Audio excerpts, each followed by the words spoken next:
I'd like to call the Legislative Affairs and Government Operations Committee to order at 9:33 a.m. Roll call, please. Gershenson. Here. Joliet. Here. Present remotely. Jackson. Here. Looms is not here yet. Kokenderfer is not here yet. If we Woodward. waited for Here. them, we'd be here for a long time. Nelson. Here. And Lubes is present. Good morning. You Good have morning. Excellent, thank you. Next up, let's all stand for the Pledge of Allegiance. I pledge allegiance to the flag of the United States of America and to the republic for which it stands, one nation, under God, indivisible, with liberty and justice for all. Alrighty, next up we have the approval of the minutes dated August 9th, 2022. If there aren't any corrections or changes, do we have a motion? Motion by Commissioner Jackson, support by Commissioner Lubes. All those in favor signify by saying aye. Aye. Aye. Opposed? Minutes approved. Next up, we'll move on to the approval of the agenda. Again, if there aren't any corrections or changes, do we have a motion? Motion by Commissioner Lubes, support by Commissioner Jackson. All those in favor signify by saying aye. Aye. Aye. Opposed? Agenda's approved. Next up, we'll move on to our first public comment of this morning. As a reminder, this first public comment is for items that are related to the agenda. So at this time, I'd like to open up public comment, and if there's anyone from the public who would like to address the Legislative Affairs and Government Operations Committee, please make your way down to the end of the table. Seeing that there are no members from the public, I will now close public comment. Next up, we'll move on to our consent agenda. We've got 6 items under the consent agenda. Item A, resolution recognizing September 22nd as National Deaf Awareness Month in Oakland County. Item B, resolution recognizing September 22 as National Hispanic Heritage Month. Item C, resolution declaring September as a National Sickle Cell Disease Awareness Month in Oakland County. Item D, resolution declaring September 19th through the 25th as Michigan Trails Week in Oakland County. Item E, resolution recognizing September 22 as National Recovery Month. And item number F, resolution recognizing September 2022 as National Suicide Prevention Month. Commissioners, do we have a motion? Motion by Commissioner Jackson, support by Commissioner Lubes. Commissioner, does anyone want to speak on behalf of any of these honorary memorial resolutions?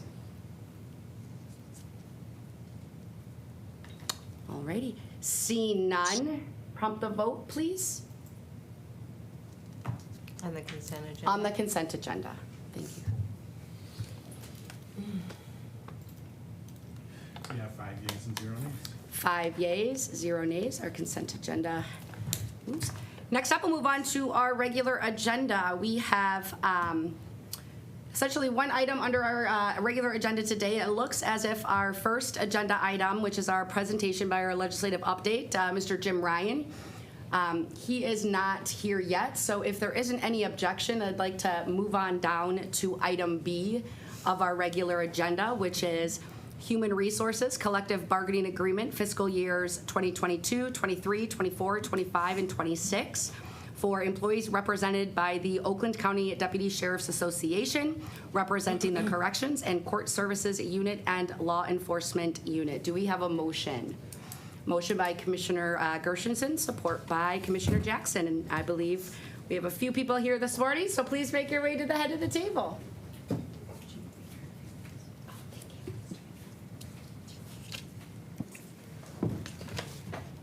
Good morning. Good morning. Thank you very much. I have obviously with me Kyle Jen and Under Sheriff Childs, who are part of our bargaining team, along with many, many others. But I thought they'd be able to answer some questions that you might have require more detail. So given that, this is the Sheriff's Union contract. This is covers all of the sheriff deputies, corrections. It covers 911 dispatchers and forensic lab I think I covered all three of those, So it does cover a majority. It's about 25% of our employee population is covered by this contract. A couple of things with this one. We've been talking over the last year. This is one of many contracts that we've been negotiating over the year, really focused on ensuring that we have market wages, making sure that we remain competitive in our retention, our recruiting strategies. This one's a little different. The policing organizations and law enforcement personnel, both in road patrol, corrections, and in 911 dispatchers, has started to see quite a dramatic decrease in applications and much more competitive in recruiting, much before what we were terming now as the Great Resignation. This has been going on for about 10, 15 years throughout not only the state, but throughout the country. And so, as we were really looking at what we needed to do, we worked very collaboratively with the Sheriff's Union to sit down and talk about some of our goals that we had for this contract. Again, the main goals being retention of the employees we have and ensuring that we are an attractive package to come here through for Oakland County to cover all of our needs in there. So with that, as we started to take a look at some things, we did have a longer contract than normal. Usually they're about 3 years. We were able to get a 5-year contract just due to the amount of things that we really wanted to achieve with this contract. The wages that you see here are for the 5 years are 5, 4, 3, 2, and 2. With a retention bonus in fiscal year 22, and the other half of that bonus in 23, and I'll talk about those separately. So with the pay increases that they were looking for, and what we needed was, again, to remain competitive, top of market. As you know, over the last year, we had our compensation study and some wage reopeners with the other unions. They were not open at the time. So this kind of encapsulates everything that we needed to take a look at over the last couple of years. With the retention bonus, we thought it was important as we worked through that. We've had a lot of turnover there, and we've had, for the last year, a recruiting bonus. And so it was very important to them that we have that equity on keeping our employees. We thought that it made a lot of sense, keeping and retaining and attracting both are equally just as important. And so that's why we agreed to the retention bonus that is in alignment and the same as the current recruiting bonus that we have, again, for all of those positions.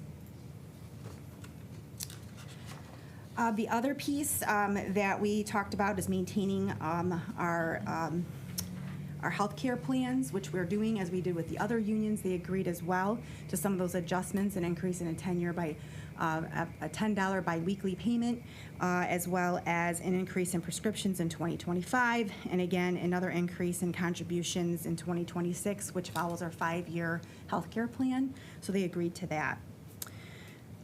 Besides wages and maintaining our good health care plan, the other goals that they had and we had was making sure that we have a solid retirement plan as well.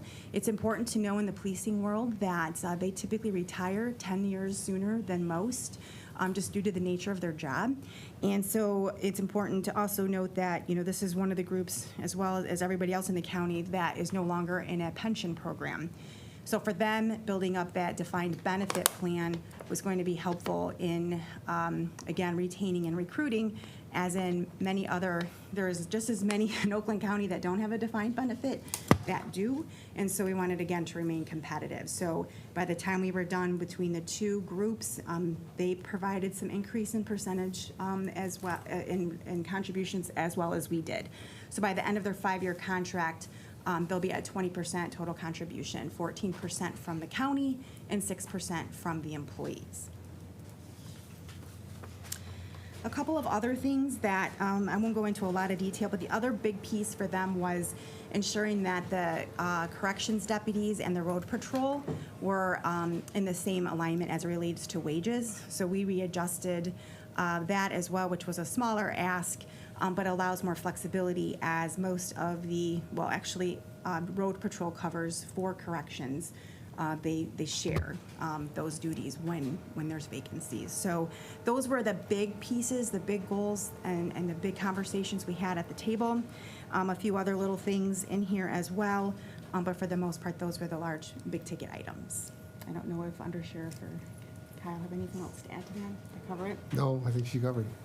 So I'm happy to answer any questions or anything of that nature. Well, first and foremost, thank you so much. And I know April, thank you for being very responsive to the information that was sent out to you. It is helpful. I do have one additional question. How will this impact local communities who have a contract with our sheriff's department? Want me to start? Sure. Sure. So, right now, we already have a contract with the locals for the next 3 years. However, we'll have to talk with the sheriff's department to see if, they want to take a look at what that would look like if they wanted to maybe take on those costs this year or this group, this 3 years, or we'll have to take a look at readdressing them in their next 3-year contract. So they have a contract for 22, 23, and 24. And so we would take whatever's over here and we would add it to their 25, 26, and 27, or have conversations to see if they may be interested in realigning their budgets appropriately. Are they aware, obviously, of the impact that this will have on their departments? No, the CVTs are not aware of this because it wasn't finalized. We haven't updated them yet, but that would be the plan. I Chairman? can speak. They're more aware. I met with the supervisors, which most of our units are with supervisors, and they were very much aware of them.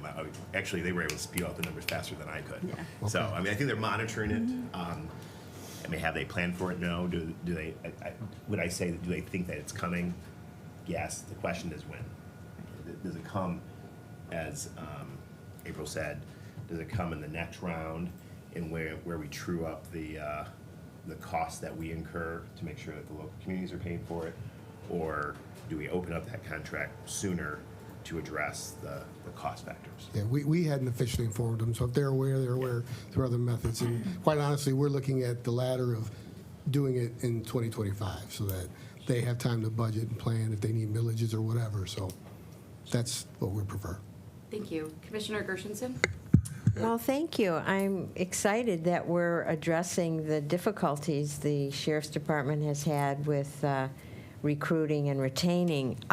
You mentioned a bargaining team, so you don't go in there by yourself to bargain? You have other members of a team? Yes, especially for operations and finance, and in particular this one, we had Kyle sitting at the table with us, as well as many members from the OCDCSA. I'm really glad to hear that. I think that gives you a better, well-rounded view. I think that's great. So there was one question on the overtime I had, the double time on Saturday or Sunday for deputies forced to work. So there is a force to work. If you have a shortage, you have to go in? Yes. And then what does it mean to have a 30% true vacancy? Trying to remember what portion that was. It's in that, it's describing Oh, the for them double to time and- activate the double time. Yes, that's if we really had 30 per, based on the number of people assigned to that area. I don't know if we did it by shift. If we had 30% vacancies, true vacancies, meaning we're not including people in long-term disability or workman's comp or short-term disability, actual, we should have a position here, we don't have somebody filling the position. It'll And be- that's when it would be mandated? Yes. Okay. Thank you. I'm hopeful that this is going to help, and would love to get an update 6 months down the line to be sure that it's working. But thank you. Thank you. Commissioner Loops? My only question was related to that same paragraph Commissioner Gershenson just talked about. I want to know what the acronyms mean. For the mandatory overtime, it's not WC or STD or PAR. Yeah. So WC would be workman's compensation. Oh. PAR is parental leave, and was it STD? Short-term Yes. disability. Thank you. You're welcome. And you did mention that. Thank you. Thank you. Chairman Woodward, followed by Commissioner Jackson. Thank you, Chair Nelson. I think it's important to note, you look at the wage increase, and it starts with fiscal 2022, but I think it's important to realize that this is retroactive to October 1 of 2021, when our fiscal year started. So the 5% increase is effective then and would be retroactive, in addition to the, half of the retention bonus that's paid in September. So that's a pretty significant bump. The front end, and then 23 is the 4%, and goes on from there. I think the other, can you speak a little bit to the rationale of the retention bonus? I mean, why did we land on that number relative to kind of our efforts to try to incentivize people to come in the first place? Right, so I think a lot of it was, as we hear throughout, America right now, a lot of these retention bonuses that, or recruiting bonuses, that then you have the people who have been working, these folks have been really stepping up on the overtime when we try to fill these positions.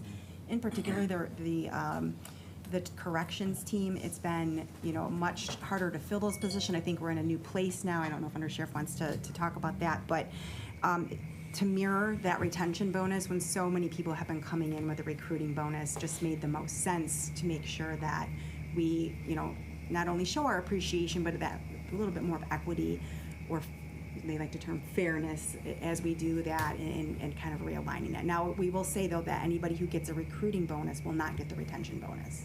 They do not get both. Right. And then lastly, I know that we've been putting up additional dollars for overtime just to fill the gap that we currently are. How are we addressing that going forward? I mean, is the plan to continue at the level and the rate that we have, or hopefully the incentive bonus to come on increases the staff that minimizes the need for overtime? How does this contract hopefully address less reliance on an infusion of resources to pay overtime? That, over time will put a stress on, our men and women in Brown. From my perspective, the increase in that 401 will help us attract and retain the deputies. And that, obviously, the more we hire, then the less overtime we're paying out. Right. Yeah, and I just want to underscore that 20. Getting people to a 20% contribution level, 14 paid by the county, 6% paid by the employee, is an optimal level to be able to retire. As April mentioned, that just the physical wear and tear of this job, the physical weight on your body. It makes it difficult to, to pull out to 65 and others. Some do it, but it's. I think that is in this environment is definitely necessary to attract folks to want to be in this profession, and knowing that there is more retirement resources at the end of the ride. Thank you. Commissioner Jackson. Thank you. As a chair was speaking to the defined benefit contribution, you mentioned that this is not a pension earned position. Is that with all of the rank and file, or did that start at a certain time? I think it was 1994 yes. that when the county started to go from a defined benefit to defined contribution. I think it might have been one of the first groups to do that. Okay, Right, so there's only a handful of people who are still here that are in the defined benefit. So anybody who's come in after 1994 or 95 is now in a contribution of 401. okay, that's my question. I just wondered, the percentage of employees that affected. Majority. Okay. Yeah, there's only a couple handfuls of people who are in the defined benefit. All right. Thank you. Thank you. Could you give a little, could you speak on behalf of physical fitness? I think it's important. I think the health of our employees, especially our officers, is something both mental and physical. I gotta say, I was a little taken back by the requirements. And is there any updates on that, or is there any even updates on the physical test requirements? Because the document I received looks pretty old school. So can you give us a little insight in regards to the physical fitness incentive? We've had it a while for the command officers. I can't remember when it started. The sheriff's big on trying to keep everybody in good physical shape. Sure. Yeah, the document is old. There's been no updates to the requirements. It's still those Yeah. requirements of sit-ups and push-ups and run. But now the deputies they've had it for a while, but now we're matching what the command officers get. Not a lot of deputies participating. We're hoping this will increase the participation. So if I'm reading this right, there's an individual incentive and then there's a group contingency. Is that Correct, so? yes. As a behavior analyst, I really, really do enjoy the group contingency because not only do you have that individual contingency put in place, but the fact that there's a group, it bands people together to want to try to achieve a common goal. So I definitely did enjoy reading the group contingency because that's an important and another incentive to get people to be able to access extra money. So, Chairman? And I just like pity the fool, the last 5, that makes you over 50% of the peer pressure that you'll endure. And there is quite a bit of peer pressure to participate. And commissioners will be looking to bring this program to the board, so start working on those push-ups. Where's the definition? You know, I don't I'll know. have to pay a Oh, it substitute. should be, so I believe it is, oh, it's not attached. No, So it's I not. thought it was under the physical fitness chart. I have it in email. We can make sure that commissioners get that. I'm Yeah, not sure if that made That'd be great. it to the attachments, but if commissioners are interested, do you want me to read you what the requirements are? Well, how long is it? It's not very long. Oh, goodness, no. Yeah. It's not very long at all. So it looks like 20 push-ups, 80 sit-ups, plank for 1 minute, do a 100-yard sprint in less than 35 seconds, and a 1-mile run in under 12 minutes. Oh, my Yes. God. And there's a All little right, bit more commissioners, information. train up. I can do the plank.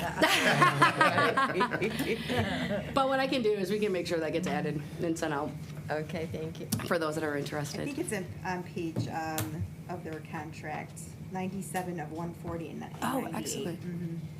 And what attachment is that under, April? It's in actually their The actual CDA. Oh, excellent. contract itself. Okay, stay corrected, it's in there. Okay, thank you. Commissioners, is there any other questions in regards to this item? I have can I ask questions? Yes, Commissioner Joliet, good morning. Absolutely. So I have a couple of questions from myself and my caucus. One was not when I think this happened before me, but there was a question on the actual resolution itself. And the second whereas about the merging of corrections and court service unit and law enforcement. There was some belief that this had been done 3-4 years ago with a resolution. I don't know if this is a question for staff. I can speak Chairman. to this. Okay. Yes. I mean, the board supported the policy in the previous effort. Act 312 arbitration was determined, and I think it went through the labor process, that only those in the patrol arm were eligible for 312 with mandatory arbitration. Those in the jail and the courts and providing those functions were not. We as a county took the position that they should all these officers should be treated equally. Particularly those that, we'll go back and forth between some of these roles, but they should all be treated equally. And so adopted policy that led to, I guess I want to make sure I say the right word, full unification of the unit, that they weren't broken into 2 separate units. One deputy sheriff's union, even though by choice to allow 312 arbitration available to the entire unit. And that is, if a contract can't be reached, that would go to a binding arbitration process to settle it. That was Okay. adopted by the board, and then I think each of the bargaining unit, I think they accepted that policy. Correct.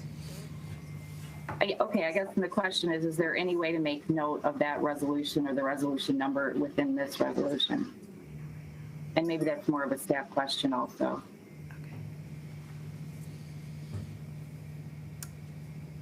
I've got Let me look at it. another question. The negotiation for the incremental percentage rate raises, I see there's a 5% this year and then a 4% for 2023. And I believe the executive was asking for a 5% for the budget process. I know that hasn't been approved. But I also noticed for years 23 and 24, there's not need to clauses, but there are for 25 and 26. Is there a reason why there isn't need to for 23 and 24? Should that happen? Yes, because go ahead. Sorry. Yeah, so she can hear you. Got it. That just was what we negotiated. So remember, in 2022, the non-union received 1.5. So this is actually going back to the full year of '22. And then, again, that's what we negotiated, was a 543. And then when you move out further, you just don't know what you're going to be setting your budgets at. So that's why we did a baseline of 2% with Me Too's in the last two, Okay. 25 and 26.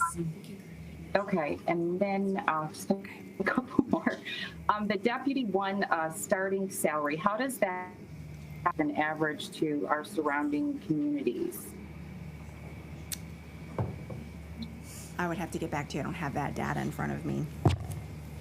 Okay, and then last question, the retention bonus and the recruiting bonus, are there any built-in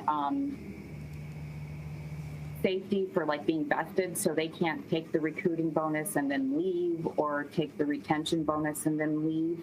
Is there a timeline that they have to stay to be vested in order to be eligible for those? Not the retention bonus. Do you know if the recruiting bonus do you get at the end? Yeah, I know I have to sign a form, and I can't remember how long it is We that can get they have to commit. But there is a form that they sign to commit to work for so long. Otherwise, they have to pay it back. I believe that's what the Okay. form says. Okay. All right, thanks. Thank you, Commissioner. Commissioners, I do want to draw your attention to the third whereas. The year 2022 has been left out, so it should say, whereas the parties have agreed to terms pertaining to general wage increases for fiscal years 2022, 23, 24, 25, and 26. We did get some clarification, and we're going to correct it administratively, so we do not have to bring forward an amendment. Yes. With that being said, Commissioners, is there any other questions on this item? Alrighty, seeing none, please prompt the vote.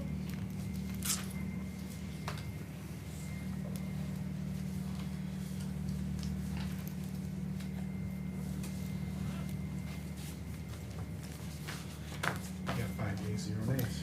5 yeas, 0 nays, motion carries. Thank you so much for joining us this morning. Thanks for your work on this, too. Thank you. All right. Next up, we've got our last item, which is our legislative update. At this time, I'd like to bring our legislative lobbyist to the front of the table, Mr. Jim Ryan. So good morning. Jim?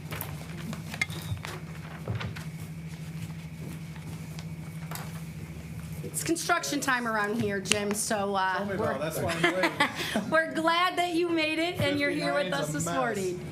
It is. So welcome. Well, thank you, Madam Chair, Commissioners.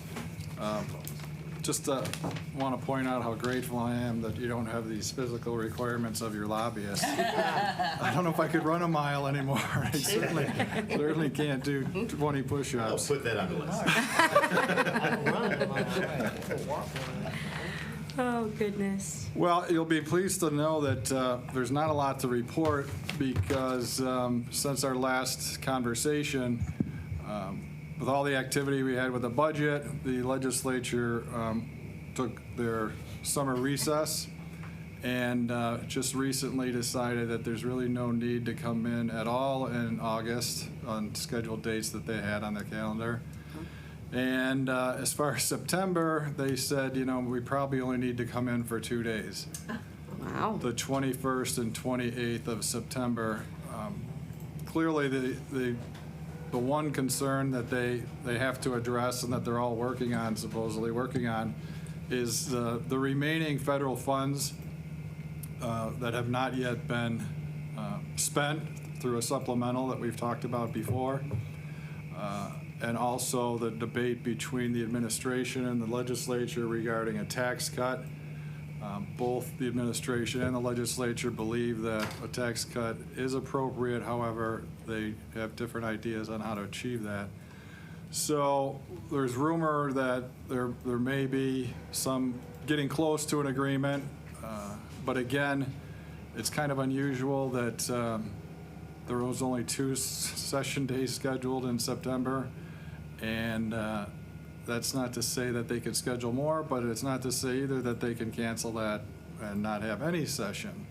So there were 2 issues that I wanted to bring up that are part of the conversation needs to be addressed when and if they do return in September. One is a revenue sharing trust fund that is an idea and a piece of legislation that has been around and been negotiated for the last year or so. Hasn't moved much, but if it is going to happen, it's going to have to move in September as we're getting into the general election time, and not much progress, if any, will take place between September and November. The trust fund is a long-term adjustment to revenue sharing, which could represent up to 43% increase in the future, and avoid having to negotiate every year revenue sharing for counties. So there's that bill. And then there's another one that is of interest, I think, as well, trial court funding bill that will allow the courts to continue to be able to levy costs and fees for their work. So that is a second bill that has been debated for quite some time and needs to really happen before November in the budget process. So other than that, there's a lot of mystery as to what's going to happen, if anything, in September.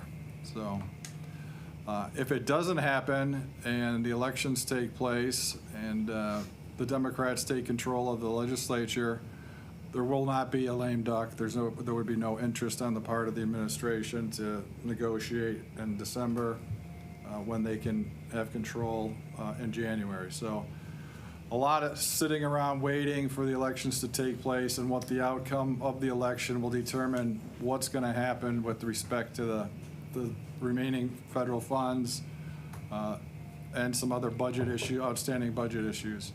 So that's it in a nutshell.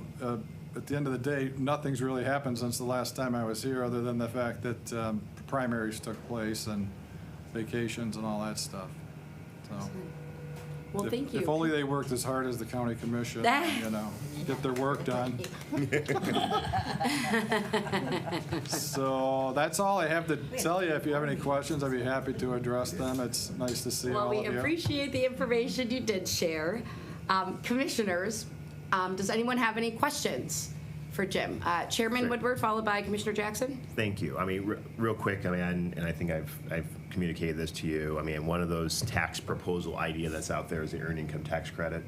I mean, this board has, come out in support of advancing that, and so definitely want to make sure that we're party. There's a coalition of groups. I know it was lifted up at the Mackinac Policy Conference and other things to, make certain that we're, to the extent that we can be at the table. It doesn't seem like there's a lot of table meeting happening. But to the extent that that happens, certainly want to make certain that Oakland County's position is communicated to our Oakland County legislators. I was in another meeting, and I believe it was part of the budget, and this is, and you might not have this information right now, but some dollars that were set aside to help pension funds that were underfunded. But if you were a fund like ours that fully funded, in Oakland County, you didn't necessarily get any additional resources. We did the right thing, so if we could get a little bit more detail. I know there was conversation like, well, for those who did the right thing and made the sacrifices, there should be some recognition of that. And I don't really care what bucket it comes into, but I think, Sure. To the extent that we can do that. And then the third thing, is there any discussion of a state capital outlay, whether that's, I doubt they get it in September, but towards the end of the year, which is customary end of term things. Yeah. And what do we hear? What do we know about an additional capital outlay outside the scope of the budget that was adopted? Yeah, to the first point, thanks. There has been discussion. I have to look up the specific legislation, but there are those counties, Oakland being one of them, exactly what you said. They're being punished for doing things the right way and fully funding, and having to make up for those counties that haven't done that, and it's a fairness issue. And I don't know off the top of my head what that bill is, but I can check that out for you. The second thing, there is supposed to be a capital outlay budget. that's one of the last things they're going to do. So hopefully we'll know it this month, but yeah, that's the plan. Thank you, Chairman. Commissioner Jackson? Thank you. As you mentioned, Jim, the revenue sharing trust funds affecting the counties, is there any talk about any of that funding to affect the cities? Because Detroit has, screamed about revenue sharing for years and years and years, so what about our cities? Well, the cities don't have the argument that we have because theirs goes up every year automatically, whereas the counties have to negotiate every single budget year and increase or what, they have to negotiate their amount every year, whereas it's, the cities get their constitutional and they get their statutory no matter what. So it's, I don't want to say it's not a problem for the cities, but it's much greater problem for the counties than it is the cities. All right, thank you for And explaining related how to that, works. the other thing is That's that how that it's, it's collected in arrears. So we actually have to guess what we're going to get because we bank on those resources and then the dollars come after.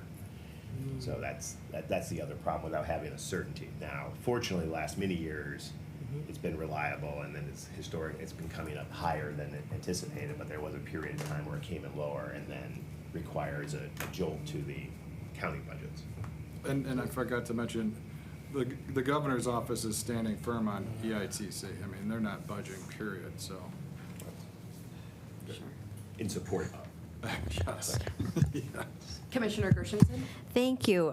Last week, our staff handed me an article about a resolution that Jim Ellison brought forth with the support of another Democrat and 2 GOP reps signed on to it related to gun storage, gun safety.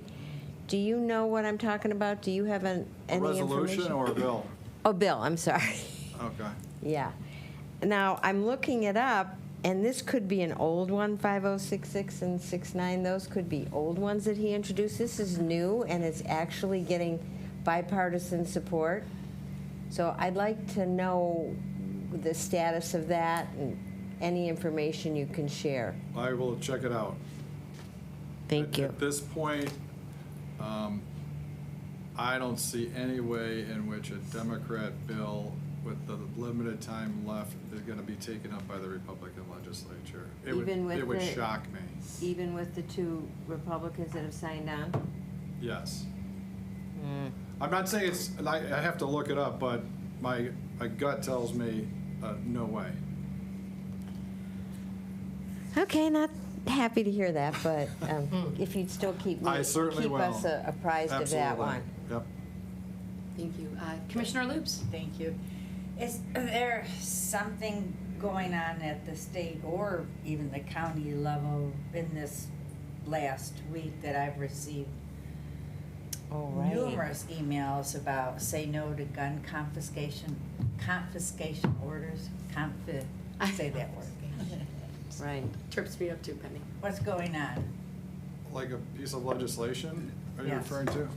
Anything going on? Not that Here I'm at the aware of. county? Here? Do you know? I don't know what prompted Confiscation. maybe Conspiracies. 50 I mean, really, emails no, now. I saw, it. I mean, it was posted on Facebook Oh.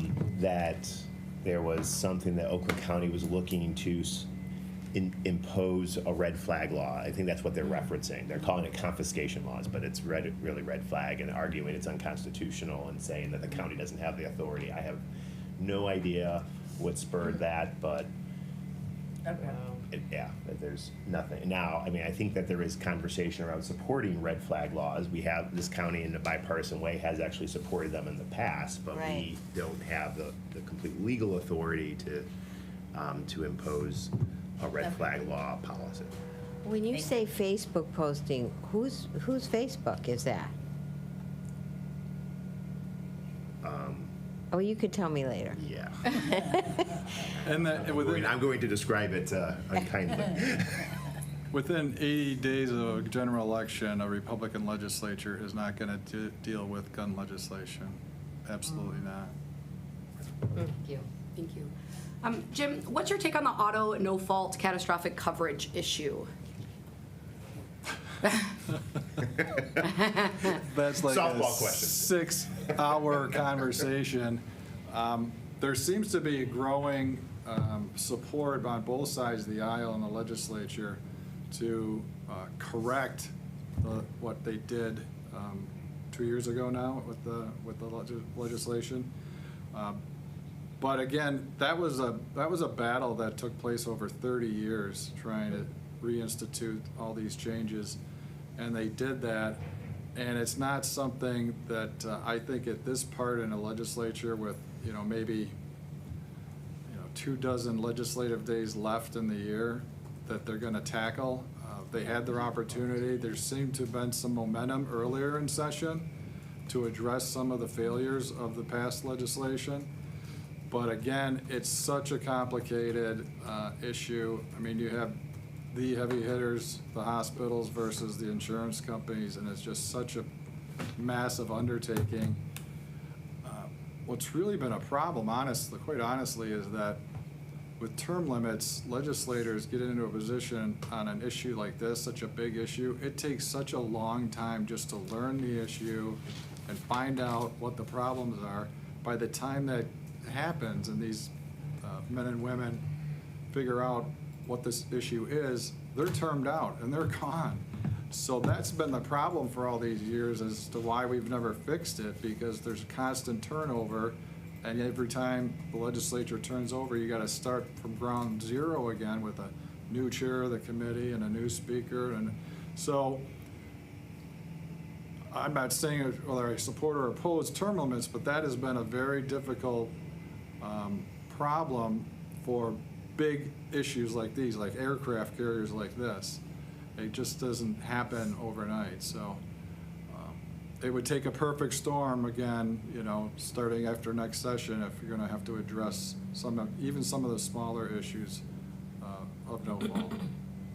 Okay, thank you. You're welcome. Commissioners, any other questions for Mr. Jim? Karen, are you good? Okay. All righty.